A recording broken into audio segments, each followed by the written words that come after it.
মোৰ নাম ডক্টৰ পংকজ লোচন বৈশ্য। মোৰ সমষ্টি হাজো শুৱালকুছি সমষ্টি। মোৰ অনুভৱটো এনেকুৱা যে এখন যুদ্ধ আহি আছে সন্মুখত। এই যুদ্ধত ৰাৱণৰূপী যিটো দানৱ, যি দানৱে হাজো শুৱালকুছিৰ 1000 বিঘা মাটি NRLক দিয়াৰ নামত কৃষকৰ পৰা মাটি কাঢ়ি নিছে, এই দানৱজনে হ'ল ডক্টৰ হিমন্ত বিশ্ব শৰ্মা।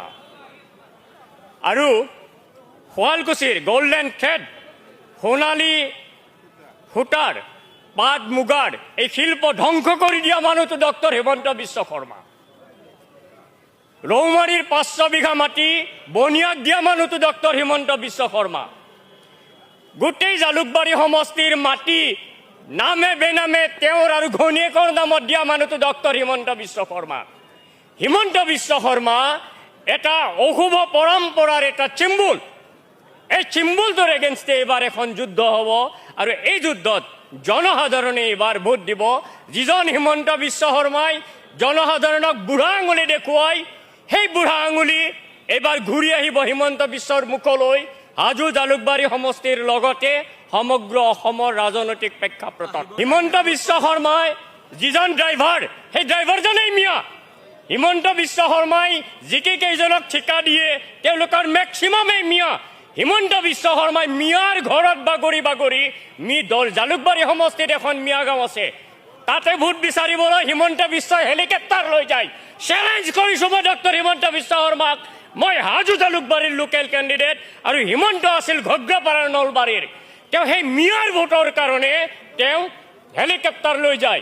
তেওঁৰ যিটো সাম্প্ৰদায়িকতাৰ ৰাজনীতি, আচলতে তেওঁ যদি চিফ মিনিষ্টাৰ নহ'লহেঁতেন, তেওঁ ইমান দিন হিমন্ত বিশ্ব শৰ্মাই অসমৰ ৰাজনীতি সাম্প্ৰদায়িকতাৰে বিষবস্পাৰে ভৰাই দিয়াৰ কাৰণে হিমন্ত বিশ্ব জেলত থাকিব লাগিছিলে।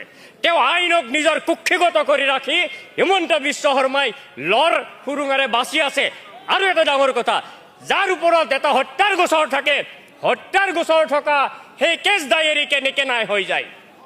চিফ মিনিষ্টাৰ নহওঁতেই, এই মিনিষ্টাৰ নহওঁতেই কাৰোবাৰ যদি কেছ ডায়েৰী হৈ যায়, চাৰদাৰ বিস্কুটৰ সোৱাদ ভাৰতৰ মানুহে নাপাৰে, হিমন্ত বিশ্বই পাইছে।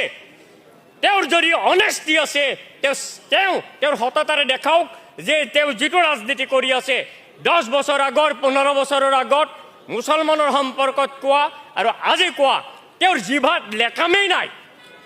লেকাম নোহোৱা এটা মানুহে চিফ মিনিষ্টাৰৰ আসনখন কলংকিত কৰিছে, কলুষিত কৰিছে।